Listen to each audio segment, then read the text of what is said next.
교회의 다움에 대한 묵상이란 제목으로 말씀 증거합니다. 자, 오늘은 창립 기념주일이에요. 어떤 말씀을 증거할까 하다가 교회가 아름답게 창립되는 과정을 잘 보여주는 오늘 본문을 꼽았습니다. 우리 청소년부도 오늘 함께 예배드리는데 오늘 말씀은 우리가 5개월 내내 같이 공부했던 사도행전 가운데 중요한 장면 중에 하나입니다. 이미 우리 청소년부 아이들은 배웠어요. 베드로와 고넬료의 만남 직후, 또 최초로 이방교회, 이방 지역에 세워진 안디옥 교회에 조금 더 세밀한 이야기를 오늘 하려고 합니다. 모두에게 울림이 있는 시간 되시기를 축복합니다. 자, 흔히 사도행전의 전환점을 사도행전 9장 31절이라고 말을 합니다. 같이 읽을까요? 시작. 그리하여 온 유대와 갈릴리와 사마리아 교회가 평안하여 든든히 서가고 주를 경외함과 성령의 위로로 진행하여 수가 더 많아지니라. 아멘. 자, 이 말씀 직후로 본격적인 이방 선교에 대한 하나님 역사가 시작됐어요. 하나님이 이방 땅을 주목하시는 것입니다. 그러면서 자연스럽게 전초기지, 전진기지가 필요하게 되었어요. 그곳이 안디옥 교회로 낙점이 돼요. 자, 그렇다면 그 교회가 어떻게 세워졌는지, 또 우리가 적용해야 하는 장점이 무엇인지 세 가지로 생각을 해봅니다. 첫 번째, 순종이 상식이었어요. 안디옥 교회는 순종이 상식인 교회였습니다. 자, 주님이 승천하시고 성령의 임재 가운데 초대교회, 예루살렘 교회죠. 그 교회가 이제 세워졌습니다. 크게 부흥했지만 위치가 위치인지라 상황이 쉽지 않았어요. 결국에 스데반의 순교 사건이 벌어지고 큰 박해 속에서 성도는 사방천지로 흩어지게 됐습니다. 그런데 그냥 흩어진 것이 아니죠. 복음 들고 흩어지는 거예요. 고난 속에서 성도의 정체성이 드러나는 것입니다. 쉽게 낙심하지 않았고요. 고난을 단지 불행으로 보지 않았습니다. 시험을 딛고 하나님의 섭리를 확신했어요. 여러분, 이게 성도에게 있어서 참 중요한 태도입니다. 쉽게 낙심하지 않고 고난을 불행으로 보지 않는 것, 하나님의 섭리를 확신하는 그 마음이 참 필요해요. 그럴 때 삶의 질서는 명확해질 수가 있는 것입니다. 과거에 대해서는 감사하게 되고요, 미래에 대해서는 소망하며 또한 현재에 대해서는 확신하고 충성하게 되는 줄로 믿습니다. 감사와 소망과 충성이 그래서 함께 가야 하는 거예요. 자, 그 모습이 오늘 19절 이하에서 잘 드러납니다. 19절로 21절까지 말씀 봅니다. 그때에 스데반의 일로 일어난 환란으로 말미암아 흩어진 자들이 베니게와 구브로와 안디옥까지 이르러 유대인에게만 말씀을 전하는데 그 중에 구브로와 구레네 몇 사람이 안디옥에 이르러 헬라인에게도 말하여 주 예수를 전파하니 주의 손이 그들과 함께 하심에 수많은 사람들이 믿고 주께 돌아오더라. 아멘. 핵심은 성도들이 환란으로 말미암아 흩어졌지만 낙심하지 않았다는 거예요. 대신 소망을 가지고 충성하면서 말씀을 증거했어요. 특별히 안디옥에서는 이방인 헬라인에게도 주 예수를 전파했죠. 이것이 안디옥 교회의 태동인 거예요. 이방인에게 복음을 증거하면서 교회가 생겨난 것입니다. 한마디로 그들은 하나님 뜻에 반응하고 순종할 줄 아는 교회와 성도였다는 거예요. 자, 그런데 이런 모습은 예루살렘 교회와 묘한 대조를 이룹니다. 사실 오늘 본문 직전에 중요한 한 가지 사건이 있었죠. 그것이 고넬료와 베드로의 만남이었어요. 고넬료와 베드로의 만남. 여러분, 이 사건의 의미가 무엇일까요? 하나님이 이방인에게도 복음을 증거할 길을 열어주셨다는 것입니다. 베드로에게 환상과 말씀을 주셨죠. 하나님께서 깨끗하게 하신 것을 내가 속되다 하지 말라. 결국 그 만남으로 이방인들에게 성령 충만이 임했고요, 베드로는 그들에게 기꺼이 세례를 베풀어 줍니다. 그리고 그 소식은 곧 예루살렘 교회까지 퍼지게 됐어요. 베드로가 가서 이제 이 사건에 대해서 보고하는 거예요. 그것이 사도행전 11장 전반부의 이야기입니다. 하나님의 뜻은 이제 이방 땅에, 이방 선교에 있다. 이제 우리가 우리의 갈 방향을 수정해야 된다. 이것이 베드로가 하고 싶은 그러한 말이었을 것입니다. 그런데 이 말을 차마 꺼내기도 전에 먼저 베드로는 비난을 받게 돼요. 복음을 그들에게 증거한 것은 둘째이고요, 이방인 무할례자와 함께 먹었다는 것에 대해서 목에 핏대를 세우는 사람들이 있었기 때문입니다. 이를 보면서 베드로가 진심을 담아서 그들에게 자기가 경험한 것을 설명을 하지요.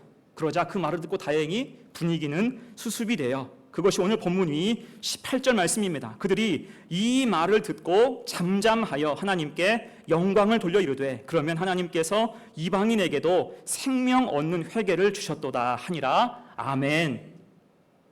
여러분, 이 말씀 어떻습니까? 겉으로는 마무리가 썩 잘 된 것 같아요. 근데 이 말씀을 좀 잘 뜯어보면요, 조금 이상한 구석이 있어요. 잠잠하여 하나님께 영광을 돌렸다. 사실 구원의 소식이 전해지고 이방인이 성령을 받았다라고 한다면 손뼉치고 환호하고 감격할 일이에요. 이게 얼마나 놀라운 일입니까? 구원이 유대인에게 속한 것만 알았는데 그렇지 않다는 거예요. 이방인에게도 복음을 증거할 수 있고 이제는 세계 만국이 하나님 앞에 돌아올 수 있다. 그 길이 열린 사건인데 손뼉치고 환호하고 감격해야 마땅하지요. 그런데 이들은 잠잠하여 하나님께 영광을 돌렸다라고 말을 합니다. 곧 아직까지는 마음이 다 안 열린 거예요. 단지 그 마음을 잠잠하게 하고 하나님 뜻이 이렇구나 여기까지만 생각한 것입니다. 여전히 마음이 불편한 사람들이 많았다는 거예요. 자, 이런 분위기는 예루살렘 교회 속에서 굉장히 오래갑니다. 심지어 나중에는요, 이방인 선교가 본격화되었을 때 이방인도 율법을 지키고 할례 받아야 된다라고 주장하기까지 했습니다. 이것 가지고도 한참 싸웠어요. 이것이 예루살렘 교회의 태생적인 한계였겠죠. 그곳에는 유대교, 바리새파 출신의 개종자가 많았기 때문에 여전히 자기 의가 앞선 모습이 많았습니다. 하지만 그와는 반대로 안디옥 교회는 어떻게 합니까? 기꺼이 이방인에게 복음을 증거하는 거예요. 하나님의 이 선하신 뜻 앞에 순종하는 것입니다. 다시 오늘 20절 하반절 이하 말씀 봅니다. 헬라인에게도 말하여 주 예수를 전파하니 주의 손이 그들과 함께 하심에 수많은 사람들이 믿고 주께 돌아오더라. 아멘. 곧 이들은 하나님의 뜻을 해석한 것이 아니라 순종이 먼저였다고요. 여러분, 이게 굉장히 중요한 태도입니다. 해석이 아니라 순종할 수 있는가, 이것이 굉장히 중요해요. 여러분, 흔히 해석은 해석하는 사람의 뜻을 반영합니다. 이게 자의적 해석이 많은 이유겠지요. 같은 영화를 보아도요, 영화 평론가들의 평점은 각각 달라요. 해석하는 포인트가 전부 다르기 때문입니다. 당연해요. 그것이 영화라서 그렇습니다. 하지만 하나님의 선명한 뜻이 선포되었다면 어떻게 해야 됩니까? 거기에는 해석이 필요한 게 아니라 순종이 필요한 줄로 믿습니다. 그렇게 믿음 가지고 순종할 때 안디옥 교회는 세워졌고요, 이방 선교의 전초 기지, 전진 기지 중심이 될 수가 있었습니다. 그래서 우리 역시, 우리 교회 역시 하나님의 선명한 뜻 앞에서 그 뜻을 해석하려고 하는 교회가 아니라 그 뜻 앞에 가장 우선적으로 순종하는, 순종이 상식되는 귀한 성도와 교회 되시기를 간절히 축원합니다. 아멘. 두 번째예요. 안디옥 교회 장점 두 번째, 함께 세워져 갔어요.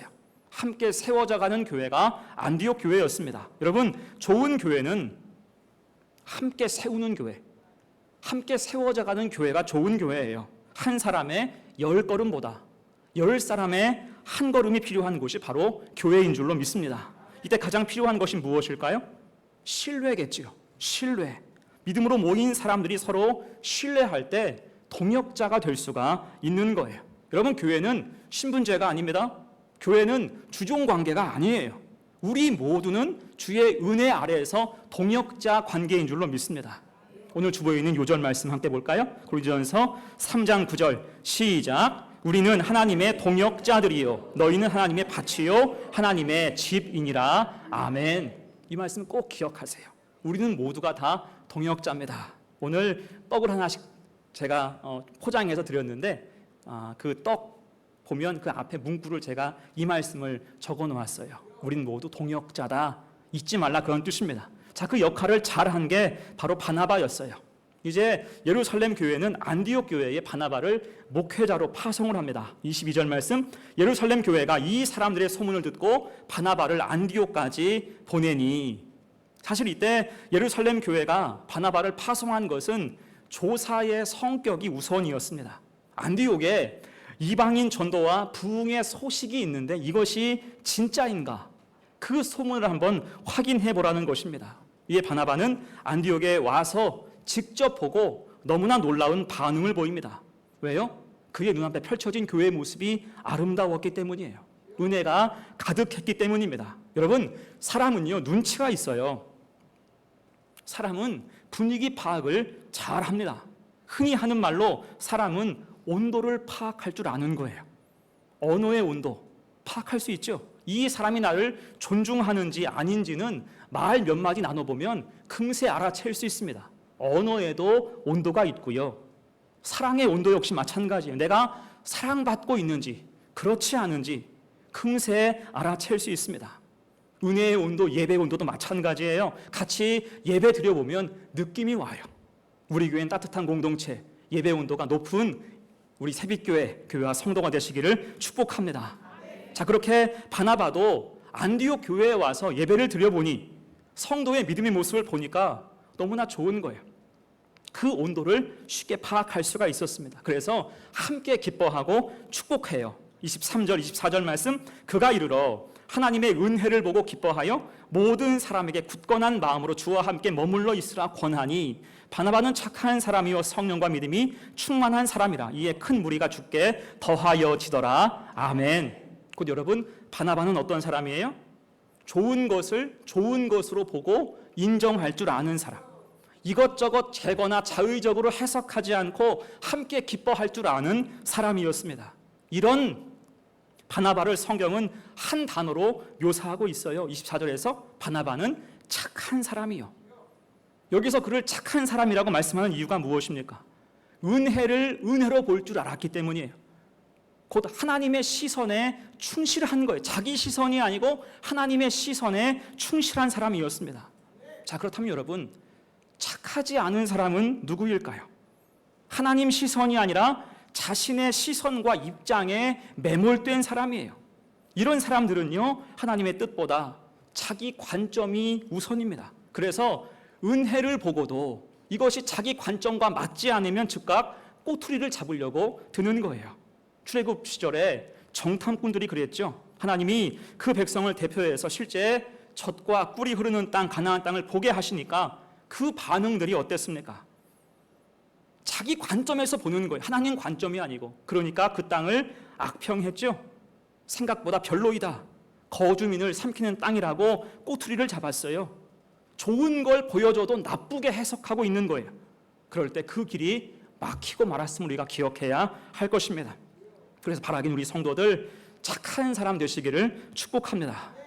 함께 웃고 함께 울 수 있는 성도, 합력하여 선을 이룰 수 있는 사람, 하나님의 시선을 가진 좋은 사람, 착한 사람 되어서 주의 뜻을 함께 이뤄갔으면 좋겠어요. 오늘 바나바가 그런 사람이었다고요. 그의 선한 영성과 목회를 통해서 이제는 큰 무리가 주께 더하여지더라. 주변의 사람들이 모여들기 시작했습니다. 신뢰하며 아름다운 교회를 세워갈 수가 있었던 거예요. 자, 그러면서 하나 더 나아가서 바나바는 이제 중요한 결정을 한 가지 합니다. 교회가 성장하는데 자신 혼자서 이 일들을 다 감당하기가 버겁다는 거예요. 그래서 다소까지 내려가서 사울이라고 하는 바울을 불러옵니다. 픽업하는 거예요. 우리가 잘 아는 바울이 드디어 사역을 시작하게 되었습니다. 사실 우리에게 있어서 바울은 명성이 있죠. 바울. 이 얼마나 탁월한 사람입니까? 위대한 복음 전도자이면서 신학자였고요. 바울 서신을 쓴 성경의 저자이기도 합니다. 하지만 그런 그도 처음에는 자리를 잡지 못했어요. 자리를 못 잡았어요. 왜요? 써주는 곳이 없으니까. 당시 바울은 세상의 평가, 사람들의 품평이 그리 좋지 않았습니다. 교회를 핍박했던 과거의 전력이 발목 잡았죠. 그로 말미암아 계속 부정적인 평가가 이어져서 불러주는 곳이 없는 거예요. 그래서 낙심하고 낙향을 했지요. 그렇게 사람들의 뇌리에서 서서히 지워져 가고 있었다고요. 자, 그런 그를 누가? 바나바가 동역자로 세우는 거예요. 곧 그는 세간의 평가보다 하나님의 시선을 생각하는 사람이었다는 것입니다. 사람들의 시선으로는 바울이 부적격이지만 하나님의 시선으로 생각해 볼 때는 매우 적격하며 적합하다고 그가 본 것입니다. 왜요? 이 바울은 외국어가 가능해요. 이방인 선교를 할 때 외국어, 헬라어에 능통해야 좋겠지요. 또한 그는 로마 시민으로서 헬라 문화에 대한 이해가 탁월했습니다. 가말리엘 문화에 있었으니 성경과 율법에도 정통했어요. 그리고 가장 중요한 그는 주님을 만나서 회심한 체험이 있는 사람입니다. 성령 충만한 사람인 거예요. 어때요? 온통 장점이라고요. 그러니까 사람의 시선으로 볼 때는 부적격하고 모자람이 많았지만 하나님 뜻으로 바라보니까 어때? 단점은 다 가려지고 장점만 보이게 된 것입니다. 여러분, 이것이 바나바의 착함이라고요. 좋은 것을 좋게 보고 좋게 해석합니다. 하나님이 그렇게 보셨으니 나 역시 전적으로 신뢰해야 되겠다라는 그런 생각이 있었던 거예요. 그렇게 신뢰할 때 둘은 동역자가 되었고요, 서로의 사역을 보완하게 됩니다. 바울의 선포와 바나바의 목양, 거기에서 교회의 에너지, 시너지가 나오게 된 거예요. 그래서 이어진 사도행전 13장을 보면요, 안디옥 교회의 조직이 나오는데 주축 5인방이 소개가 되죠. 바나바와 니게르라 하는 시몬 나오고요, 또한 구레네 사람 루기오가 나오고 헤롯의 젖동생인 마나은이 나오고 바울까지 소개하고 있어요. 곧 그곳은 서로 다른 부류의 사람들이 모여서 녹아져서 예수 복음으로 하나 되어서 아름다운 교회를 형성하고 있었다는 것입니다. 여러분, 이것이 안디옥 교회의 최대 강점이었어요. 함께 세워져가는 교회, 누구 혼자 독주하는 교회가 아니라 신뢰를 바탕으로 해서 함께 세워져가는 교회, 믿음의 눈으로 서로를 존중하고 축복할 줄 아는 교회였습니다. 그럴 때 그 교회는 힘과 은혜와 능력, 역동성이 생긴 줄로 믿습니다. 그래서 우리 교회 비전이 무엇입니까? 우리도 서로 신뢰하는 공동체가 되었으면 좋겠습니다. 담임 목사와 우리 성도들, 또한 성도와 성도들, 경쟁 관계가 아니에요.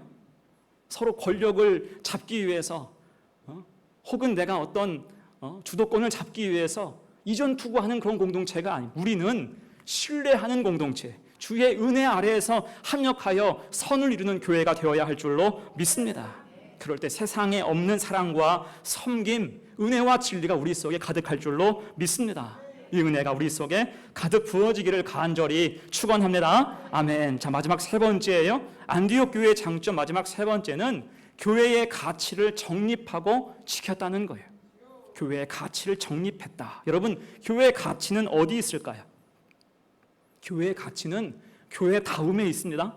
그리고 교회다움은 예수 그리스도의 복음에 충실할 때 구현되는 거예요. 곧 교회다움을 유지할 때 교회의 가치는 지켜지고 커질 수 있다라고 할 수가 있습니다. 그런 면에서 요즘에 한국 교회를 보면 여러분도 느낄 거예요. 답답함을 느낄 때가 있습니다. 답답할 때가 참 많이 있어요. 복음과 성경의 본질과는 전혀 상관없이 딴짓하는 사람들이 많이 있기 때문입니다. 자, 한때 유명했던 체육관 집회, 월명 체육관, 어디 체육관, 그런 집회를 가장 많이 한 목사가 있었어요. 이 사람은 TV에도 나오고 예능에도 나오는 그런 목사입니다. 근데 그 목사가 어느새 정치 목사가 되어 있더라고요. 지난 총선에서는 어떤 당의 당 총재가 되어서 지지를 호소하는 전화를 돌려요. 주로 아마 성도들 대상으로 전화를 돌렸을 거예요. 제가 참고 웬만하면 그런 전화 오면 허경영한테 전화 오면 끊잖아요. 전화가 왔길래 한번 참고 들어봤어요. 들어보니까 터무니없는 주장들을 하는 거예요. 너무나 수준 낮은 이야기, 시대 정신이 결여된 선동적인 이야기만을 하고 있습니다. 아니, 이분이 왜 이렇게 됐을까? 이게 과연 교회의 가치를 살리는 일일까? 아니겠지요. 자기 밥그릇 챙기는 거예요. 교회를 거룩한 공교회로 보지 않고 단지 자영업으로 보는 것입니다. 여러분, 이것이 굉장히 심각한 거예요. 우리가 속한 교회는 자영업하는 그런 교회가 아닌 거예요. 교회는 공교회, 거룩한 공교회임을 기억하시기를 축복합니다. 그런데 자영업화하는 거예요. 장사하듯 이야기하고 자기 사람 끌어모으고 지지자 모으는 것이, 여러분, 어찌 이것이 복음이라 할 수가 있겠습니까? 이런 짓을 했을 때 부끄러움은 누구 몫이에요? 우리 몫이고 교회는 온갖 오명을 뒤집었을 수밖에 없는 것입니다. 자, 이런 시대를 살면서 우리는 성도로서 지켜야 될 교회의 가치가 무엇인가 꼭 생각을 해봐야 돼요. 그런 의미에서 오늘 본문 26절이 유명하지요. 26절 같이 읽습니다. 시작. 만남에 안디옥에 데리고 와서 둘이 교회에 1년간 모여 있어 큰 무리를 가르쳤고 제자들이 안디옥에서 비로소 그리스도인이라 일컬음을 받게 되었더라. 아멘. 중요한 표현이죠. 비로소 그리스도인. 자, 안디옥 교회 사람들이 처음으로 그리스도인이란 말을 들었습니다. 이것은 자칭이 아니, 스스로 그렇게 부른 것이 아니고 세상 사람들이 그렇게 불렀습니다. 물론 이것은 누군가에게는 예수쟁이, 비하하고 경멸하는 의미이기도 했고요. 또 누군가에게는 찬사의 의미이기도 했습니다. 중요한 것은 그렇게 세상 사람들에게 각인되어 갔다는 거예요. 특히 이때가 아래 28절을 보면 글라우디오 황제라는 이름이 나오죠. 지금 이 시절은 글라우디오 황제 시절이에요. 이때 글라우디오 황제는요, 황제 숭배를 가장 강조했던 황제였습니다. 시절이 굉장히 엄혹했다고요. 자, 그렇다면 그 속에서 그들이 그리스도인이라는 말을 듣게 된 이유가 무엇일까요? 그것은 복음의 낭중지추, 특별함이 있었던 거예요. 그것이 바로 자기 부정이었어요. 자기 부정의 모습이 복음 속에는 있었습니다. 당시 로마 패권 시대에 종교가 살아남는 방법은 대부분 두 가지 양상이었어요. 하나는 자기의 기복주의죠. 철저하게 기복적인 종교가 되어야 살아남을 수가 있었고요. 또 하나는 아부하는 교회. 철저히 로마의 앞잡이가 되어야 살 수 있었어요. 자기 신과 더불어 로마 황제를 숭상해야 그들의 안위가 보장됐던 시절이었습니다. 하지만 기독교 복음은 그렇지 않았어요. 대신 자기 부정을 하는 거예요. 여러분, 여기서 자기 부정은요, 성경의 중요한 정신이에요. 우리가 십계명 생각을 해봅니다. 하나님께서 명령하시기를 마음과 뜻과 정성을 다해서 하나님을 사랑하라 하셨고 내 몸과 같이 너희 이웃을 사랑하라 하셨죠. 너의 몸과 같이 이웃을 사랑하라. 여러분, 이때 자기 부정이 없다면 이것을 감당할 수 있을까요? 허울 좋은 말뿐이라고요. 자기 부정이 없으면, 자기만 사랑하면 하나님 사랑으로 넘어갈 수 없고요, 이웃 사랑으로 건너갈 수가 없는 것입니다. 그 장벽을 넘을 수가 없어요. 자기를 부정해야 하나님을 진심으로 사랑할 수 있고 이웃을 사랑할 수가 있는 거예요. 그래서 주님께서 반복적으로 하신 말씀이 무엇입니까? 누구든지 나를 따라오려거든 자기를 부인하고 자기 십자가를 지고 나를 따를 것이니라. 아멘. 곧 믿음의 성장이 무엇입니까? 자기만 사랑하는 그 틀을 깨고 하나님 사랑, 이웃 사랑으로 넘어가는 거예요. 이것이 믿음의 성장인 줄로 믿습니다. 교회를 사랑하고 교회 앞에서 헌신하고 주 앞에 기꺼이 예물을 드리는 것, 자기 사랑하는 틀을 깨면 할 수 있지만 그 틀을 깨지 못하면 못해요. 자기 것이 아까워서 못합니다. 자, 그런데 이런 자기 부정의 모습을 안디옥 교회가 가지고 있었던 거예요. 전하고 섬기고 나누고 돌보고 뜨겁게 예배하는 것입니다. 세상 종교, 로마에 빌붙어 있는 세상 종교와는 너무 다르다는 것입니다. 그 모습이 너무나 인상적이어서 비로소 그리스도인이라는 소리를 듣게 된 줄로 믿습니다. 여러분, 이것이 교회의 가치예요. 그리고 이런 가치 또한 그리스도인이라고 한 이 말은 이제는 안디옥을 넘어서서 안디옥 밖까지 퍼지게 됐습니다. 사도행전 26장을 보면요, 바울이 예루살렘에 가서 재판받는데 그를 재판한 사람이 헤롯 왕, 헤롯 아그리빠였습니다. 사도행전 26장 28절이에요. 그가 이렇게 말합니다. 아그리빠가 바울에게 이르되 내가 적은 말로 나를 권하여 그리스도인이 되게 하려 하는도다. 여기에도 그리스도인이란 말이 나오죠. 곧 유대 지역에서도 그리스도인이라는 말이 통용되고 있었어요. 안디옥을 넘어서 유대까지 흘러왔고 심지어 왕까지도 이 말을 알고 있었습니다. 또한 베드로 전서를 보면요, 베드로가 성도들에게 이렇게 권면해요. 베드로전서 4장 16절 같이 읽어요. 시작. 만일 그리스도인으로 고난을 받으면 부끄러워하지 말고 도리어 그 이름으로 하나님께 영광을 돌리라. 아멘. 자, 베드로가 이 말씀을 쓴 곳이 로마였지요. 로마에서 이 말을 로마 교회 성도들에게 쓰는 거예요. 곧 그리스도인이라는 말이 이미 로마 사회 속에서도 통용되는 말이었다고 할 수가 있습니다. 자, 그렇다면 이후로는 어떤 상황이 전개됐을까요? 이 가치, 교회의 가치를 놓고 처절한 싸움이 벌어지는 거예요. 한쪽에선 전하기 위해서, 또 한쪽에선 막기 위해서 싸우는 것입니다. 그러면서 기독교 복음과 교회가 무수한 박해를 받게 되었어요. 아까 말했던 글라우디오 황제, 그 사람은 독살당해요. 독살 후에 세워진 왕이 황제가 그 유명한 네로고요. 그는 끔찍하게 교회와 성도를 핍박했지요. 그리고 그 사람 이후 250년간 대박해가 이어집니다. 왜요? 가장 핵심은 교회가 끝까지 교회의 가치를 지키고자 했기 때문입니다. 로마가 탄압하고 회유하고 쫓아내고 거짓말하고 잡아 죽여도 성도는 생명을 걸고 그 가치를 지켰기 때문이에요. 계속 지키니까 계속 핍박하는 거예요. 그 시절이 250년 이상이었어요. 하지만 끝내 누가 이겼습니까? 복음과 교회가 이긴 줄로 믿습니다. 그런 의미에서 오늘 본문은 그 가치의 시작, 숭고한 교회의 가치가 정립된 순간의 기록인 거예요.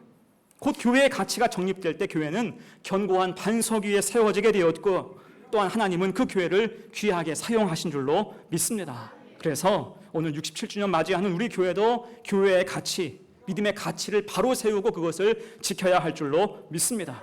자기를 부정하고 주님을 따르며 하나님을 사랑하고 이웃을 사랑하는 믿음 가지고 살아갈 때, 또한 어떤 어려움에도 전하고 기도하는 교회의 가치를 지킬 때 우리 교회는 귀하게 쓰임받는 교회가 될 줄로 믿습니다.